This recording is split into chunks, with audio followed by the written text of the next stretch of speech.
Hello, people. Welcome to another edition of Friday Night Knives on a Dose of Drew. And tonight we have the Kizer Momo. Don't be a Momo, huh? But yeah, this is pretty actually an interesting and fairly unusual design, which I'm quite interested in. But let's get to the first things first. It is a large knife. It is more than a little bit full size. We are talking tip to tail over 9.5 inches approximately, and tip to scale is about 4 1/4. It's quite a bit. That's fairly good size, and I mean the blade itself is well over an inch tall, closer to 1.5 inches, not quite, but close enough, while thin in the handle. Interesting dimensions, and it means that it closes up incredibly nicely, right? There's that front flipper. Interesting little bit. There's no stop pin back there that makes it do what it does in this thing. In fact, the stop pin is way back, and it serves as the stop pin for both directions.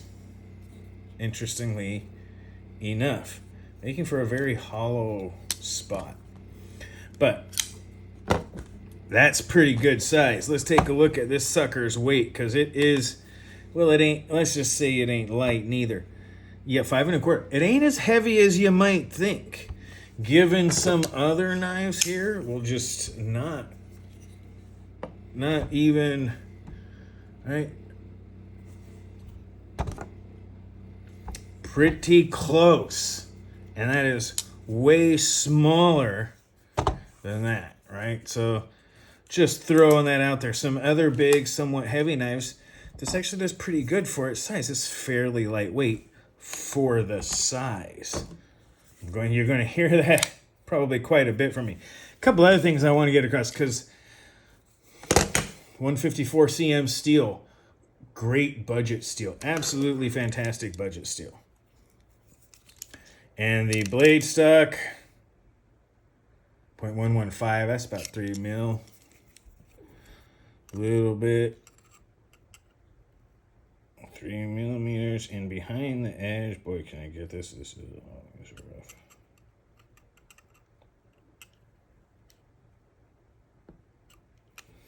Boy, oh boy. You know how much this sucks to try and get it right in the same spot every time, right at the very most crazy spot just behind the edge, especially with a very small bevel. 15 thousandths behind the edge. That's pretty slim. It moves around a little bit, but it's right there with some of the narrowest. There's been a couple thinner behind the edge, but that's wicked thin behind the edge, especially on that big blade. That makes a nice long. It's not a full flat grind, but a very high flat grind. Let's get some of this in here. First of all, we need to do some of the big boys for this one. Gonna throw a couple of bits in here. So there is the Rat 2 in D2, right? And I'm just trying to find something else that might be out there a lot. How about Benchmade Super Freak? That's how big the Momo is, man. This thing's a beast. It's got quite a bit on there. Some budget options just to go a little bit different. Oh, there is the regular Sheepdog. This is not the Sheepdog XL. Sheepdog XL is probably about the same size. Just to get something maybe close. Cold Steel Ultimate Hunter. Things are falling a little bit short here. Not quite there. This is a big boy, right? So just to give you an idea, there's not going to be a lot of bumping back and forth here when it comes to the small knives. Let's not pretend that they're going to be significant. But I do want to give you the standard sandwich so you can see just how big it looks with the others. There is the Paramilitary 2. Almost there. The Para 3 Lightweight, both in the S45VN. As you can see, lots of hand space, tons of blade edge, huge knife. It's got a lot going for it. It's pretty crazy, quite honestly, when it comes to the size. And of course, it is just a blur. It's just monstrous. And not just any leak, but a random leak. You see, like, there's a whole nother blade on top of the length of the leak. Not that that's what you're going for when you get a leak, but yeah, there's that. There is that. And some of the other standards here. We will have the Benchmade bug out. Look, it just dwarfs it. And the Civivi Elementum, where the entire hand space is still an inch or so short of all the hand space on the Momo. This thing is massive, and it is pretty well worth it. And of course, to bring it on home, this is it compared to my Wiener.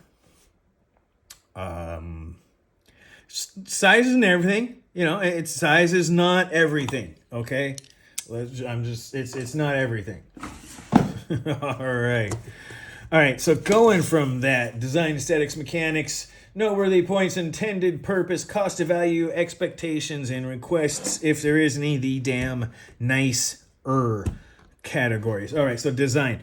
It is a simple but incredibly effective. Lots of curve gives you lots of good hand space. It fills the hand in anything. Massive amounts of curve right there. Like, that is a pretty interesting bit. Sneaky little lanyard hole on the back here that really doesn't show up anywhere, even though it's kind of, I'm not usually, the suitcase handle lanyards are not my favorite. It does have divots so you can get through there, so it's not sticking out as much. They do a whole lot to alleviate it. It is not ambidextrous. It is right side only. It is, let me see if we can get, I don't know if you can see some of the holes there, right there. You can see some of the, it's skeletonized for weight, aluminum handles, 154 cm. Like, the ergonomics on the choke. Here's my take. This is a giant kitchen. This is a folding kitchen knife. You could use this as a paring knife. You could use this as a coring. It's a 4-inch chef knife is a lot of what this is. If this was a chef knife that was a full flat grind, it would be a 4-inch chef knife to me. And that's not necessarily a bad thing. It reminds me a lot of it, both in the design, aesthetics, the ergonomics. It works great in a pinch grip, even though the weight balance is way back. Like, you can pinch grip way back here and it feels incredibly nimble. It's a beast of a knife that is, as we saw, fairly lightweight for a size. The liners aren't nested, but it is something, right? And when it is all tucked in, it falls into a fairly small, and I say fairly small because we're talking about, right? It's small for its size because it still is almost as tall as a paramilitary 2, right? There's a little bit of gap there, but at the tallest point, it and the paramilitary 2 approximately the same size. But it's also an inch longer. It's 25 or so percent. It's around 25% maybe longer. So that width doesn't look as tall. It's still, don't get me wrong, that's still a fairly sized knife, but considering the rest of its dimensions, it doesn't seem nearly as tall as it would actually be in just raw numbers. But that's not bad. The aesthetics are simple, very good, clean lines. And I really do like the swoosh that gives you a good pinch grip on top if you have to, or if you're going for a solid saber grip or anything like that. It's pretty good. Now, as we go in here, I mean, nice arc that rolls into essentially a sharpening choil that doubles as a finger choil without having to have a separate choil. If you need to go back, there's to choke back on it to give yourself some extra power. There's still room for a pinky. If you have double XL gloves, you should be able to use this. And of course, in the reverse grip, this is like, yeah, you run the risk of running up onto that if your hand slips, but you can be way up here.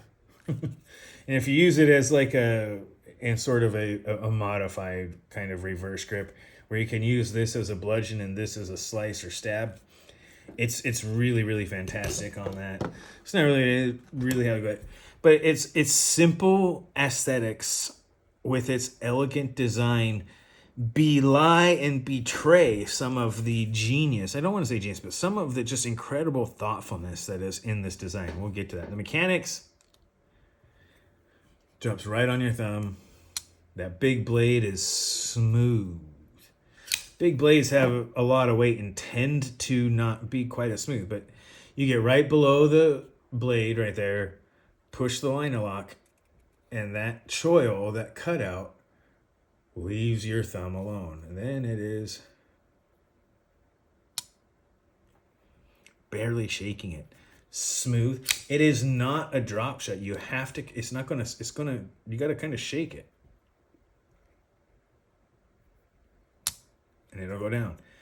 That's a pretty neat trick on a big blade that could slam down on your finger. And as you've seen on this channel, for those who don't like blood, oops, this thumb gets gets more than a few little knife bites. And this design and detent is incredibly controllable and linear. And that's actually really nice. It's snappy, don't get me wrong. And a little bit of, it don't take a lot of, it doesn't, it's interesting because it doesn't take as much force with the front flipper to really get it to go. It's real easy. But that big blade is also not a drop shutter. It's actually pretty interesting and a pretty neat trick given the size of the blade and the knife. And, you know, the mechanics, it's hard to complain about that. When you've got, between the aesthetics where you can see like the little swedge on this blade, see if I can get the light right. See how that swedge and this thing come up and then match and it rolls out? That's an interesting design aspect. Like that's a cool little swirl like that really takes into account the hand. Noteworthy points. This is a big pocket knife. Number one, very, very big pocket knife. But it seems kind of simple, and I'm not saying that it's not. There's not a lot on there. There's a couple of swoops. But it's when you start to look at it, and this is where the noteworthy points is. When you start to look at it, that little small details start to become massively important. Like that, let me see if I can get it there, like that. How that goes through and then matches. That's pretty cool. How this curve comes through and then drops to make it, yet is so functional, not just visible. Like I had mentioned before, the cutouts on that lanyard that allow you more space to get a lanyard in, if you're a lanyard person, without intruding onto the rest of the knife, without making a little suitcase handle on the back that's going to dig into your hand if you have to get behind it. It's actually much smaller than many others. It's not just hanging out there like a literal suitcase handle, which I'm not a fan of. I never have been. It's not my favorite. The cutouts for the liner lock on this side, they go into the aluminum scale just enough. There's like this bolster scale to it. I don't know if they're both. I think they're both aluminum from the feel and the weight. Incredibly cool. Slightly offset for the liner. There's so much thought put in.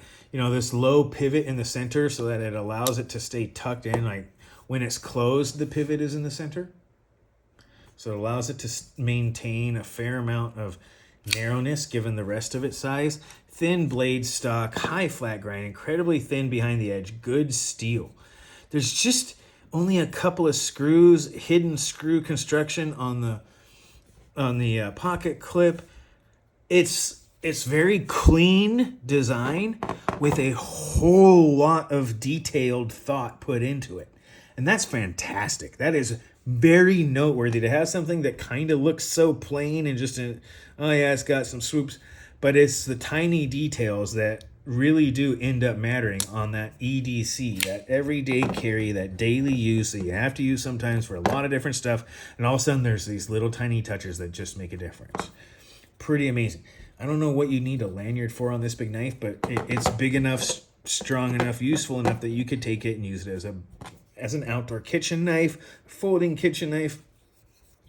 You could probably take it hunting. It is a liner lock. It's not something you want to do batoning or anything with, but it could work as a backup hunting knife if need be. To me, this is truly, especially for my use case, a folding kitchen knife.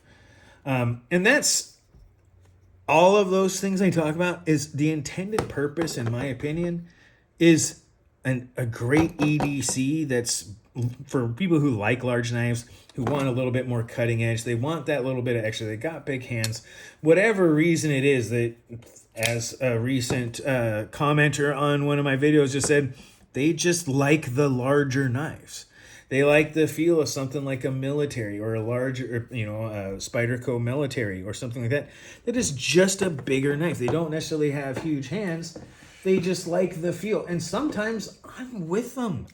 Like, there are some of these larger knives. This is quickly becoming one of my favorites here in just ergonomics and all sorts of stuff, especially this lightweight version. There's more than enough room for my hand. I can take lots of stuff. I can get behind some of it. I tend to like lightweight knives. 5+ ounces is a bit more than I will usually carry. Is it always more? Oh, Lord, no. Goodness, no, it's not always more. I mean, you put this next to the Microtech MSI, it doesn't quite look as devastatingly huge. And if you have it next to something like the Fantera, it's not as tall, though it does actually get closer than you might think, simply because of that pivot placement. If you start to throw these two together, you're going to be surprised at just how tall the Momo is. But a couple of other big knives to throw out there that really give you an idea. But it's still incredibly simple, and I don't mean that poorly, in its design. It's simple in that few lines, flat aluminum slabs, nice, straight. I wouldn't even call that, I mean, it drops actually a little bit down, but it is barely a drop point. That's almost just a straight blade. It's not a trailing point either. It goes down. Right, if I come out here, it's kind of a continuous, even if I go from the spine, it's a drop point. It really is. Barely, but it's a drop point, right? So, yeah, I mean, it's pretty amazing. And as an intended purpose, it is a jack of all trades knife. It has the lanyard. You can take it outside. It's got the aluminum and steel. It's got hard enough wearing materials that you can use it hard. It's 154 cm steel is fairly tough. It's not like a 14C 28N tough, but it's still fairly tough, especially given its edge retention, and it has really good corrosion resistance, especially for a steel with that much edge retention in this price range. It's really, really well done. And again, if you like big knives, this is it's not completely inexpensive, but most large knives are hard to find. And I hope I'm getting across here as we start to get into the cost value ratio that with the intended purpose and all of these attention to detail, this is actually a really good value. Yeah, it's not a $50 or $60 knife. This is probably closer to $100, but it's got a lot of material. It's very well done, thought out, and it gets such a tremendous value. I probably will. In fact, not probably. I can almost guarantee you the Huntsman, the Kizer Huntsman I have, is going to end up going out on like Blade Binge or something like that. It's going to end up going to the secondary market. There's a video coming up that's going to be talking more about that. I honestly don't know if the Momo will. The Kizer's fun, but the Momo is more useful. The Huntsman can be useful. It does some things. It's going to be a pain to sharpen. That recurve, you got to use a rod. I prefer a stone. There's just a lot of things about it that on a daily life, my EDC setup isn't made for a recurve of the Huntsman's caliber, but man, can something like the Momo fit in. This could be sharpened to like straight razor level sharpness and smoothness quite easily. It has a tiny little bevel that's probably really nice, extraordinarily thin, high grind, very smooth. Look at that long tip and how it just goes to this. Well, I don't know if some people might consider that dainty. That is one piercing tip. That is, I mean, how else do I sit here and tell you this is a package piercer? That is one acute tip package piercer. It is a shrink wrap slicer. This thing will do damage to plastic. It's not quite as controllable as me. Like if you have to grab it, because the tip is so far away and there's not a lot. It's not the best like shrink wrap slicer, but man, if you get something down, you can put some power to it. Cardboard carver in spades. My goodness, does this thing just rip through cardboard and boxes? It does it incredibly. And I may even have something here to establish that yes, indeed, not only do I get spam, but it is an envelope eviscerator. Sorry, that is stock. I haven't sharpened or stropped that. That is a stock edge that has been used already for testing for a couple weeks now. Really sharp, still maintains it, has a really good edge out the box from Kizer. I've had some that weren't quite good, but man, does this one does it right. It does it very, very well. So there you go. All of those things are out there. And as an EDC, the jack of all knives, so to speak, it does it well. I believe that was its intended purpose, was to be able to do all of those things for almost anyone, other than the size and the heft. A pocket kitchen knife to a large, well-designed EDC for while it's not cheap, it delivers all of that at a reasonable price. Probably the worst thing, you can get knives that are similar, though maybe not as big, out of CPM 154 or S35VN. Will that matter as much? No. If it's a difference of a few bucks, maybe somebody, but here's the thing. Yeah, S35VN arguably might be a little bit less corrosion resistant, but has a lot more edge retention and is is right around the same toughness as CPM 154. So it's more tough than the 154 CM. Those things where you're seeing where S35VN is being under $100 or close to this, those are extraordinarily deals. Usually you're looking at something that's going to be 20 to maybe even 50% above this. And this thing's right around, I believe, the $100 mark. So you're 20% up to 150 for the S35VNs, as well as other materials and stuff like that. But there's plenty out there in that $100 range. For some, that might make this hard to consider a value. For me, it's not. 154 CM is pretty good, and I believe you can find these for even cheaper. But before I continue on too much longer, I want to get through that. It provides a good value. It provides actually in some ways an extraordinary value.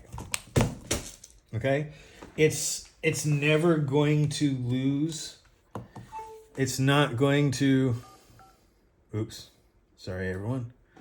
It's not going to do a lot of other things as far as might be bad. It's going to hold an edge. It's going to be relatively tough. It's going to be very corrosion resistant. Making it out of 154 CM helps keep the price down, the aluminum thing.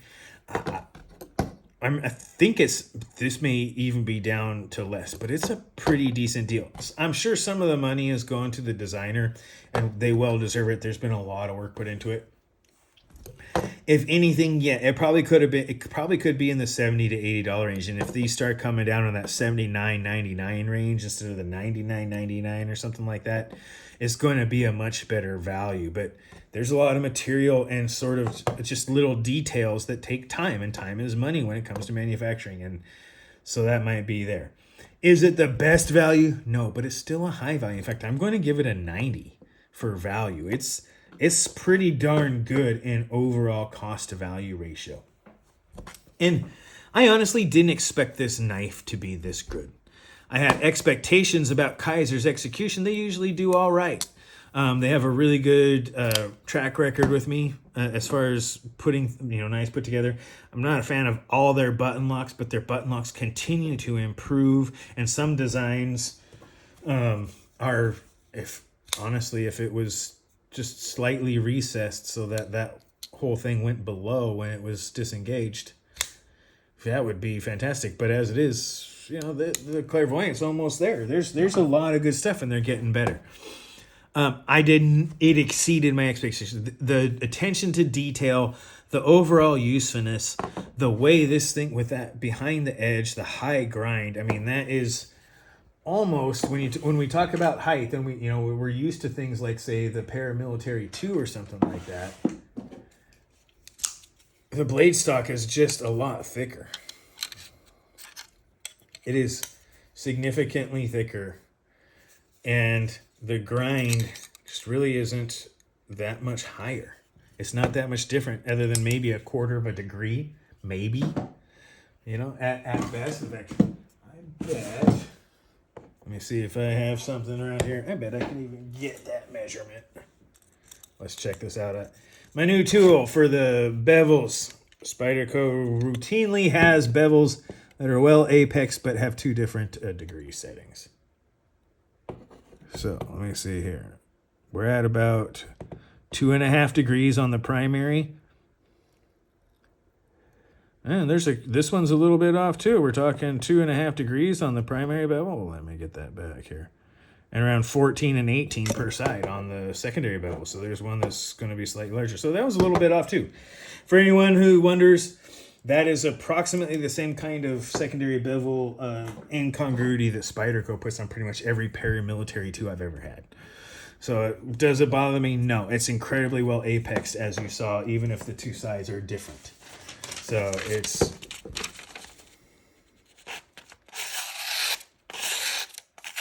Again, not stropped, fully stocked. It has been used, no stropping, and even the very tip just slices. That's a good apex, okay? Especially from a factory here. That's a really good apex, and it's very, very well done. So, yeah, I just didn't expect it to be as good as it is. As slicey as it is, as useful, and just even for a large knife, it is only as heavy as some knives that like the difference in pocket of 1/10 of an ounce that the shaman is lighter, or the shaman, or whatever you want to call it, is really no difference in my pocket. It doesn't fit into like nylon hiking pants or athletic shorts or anything like that very well, which is more often than not what I'm wearing in the heat where I live. So it still doesn't do that, but it fits in the pocket all by itself better. It does have kind of that pointy, sticky, stabby, pokey look, but it also looks kind of like a kitchen knife. And if you broke this out and started peeling an apple or cutting an avocado with this on the fly, no one would think twice and be like, oh, that's not handy that he has a paring knife on him. There's stuff like that.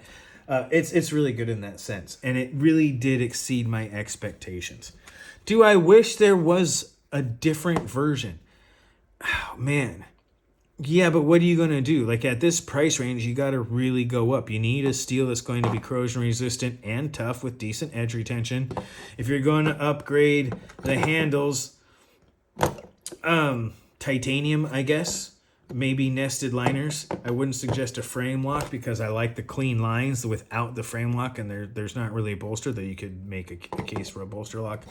I'm fine with the liner lock. Titanium, either S35VN or MagnaCut, really on the tough side. S45VN, any of the Crucibles, any of the S series of the Crucibles. I'd even take S30V, but S35VN, S45 yen, MagnaCut, all would do this quite well. CPM 154 would actually, the CPM version of this for a few bucks more in a different design would do a great job as well. Do I really care? No, because at this size, like that extra edge retention, if I just strop this, I haven't stropped this yet, but if you just strop it after use, you'll have an edge that'll last a long time. So it's really hard to put this down. I'm really actually surprised by how impressed I am by this large knife. I'm not usually a fan of big pocket knives, though there are some that can make me like them, right? I do have a few, but they're usually few and far between, and I think this one might stick around. This is an interesting design in elegance and functionality, and I really like it for that low-key aesthetic, along with almost not hidden, but just really small details that once you start to look at it and see, like, oh, this is someone who knows what people use knives for and how they use them. And that's a hallmark of a good designer and a good design.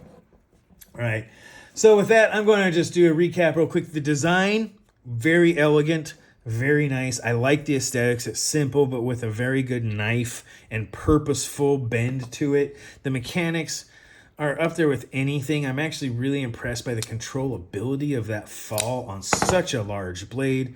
Many others just I mean, I know this is probably not the best, but I mean, seriously, like, if you grab a sheepdog, that thing is just dropping.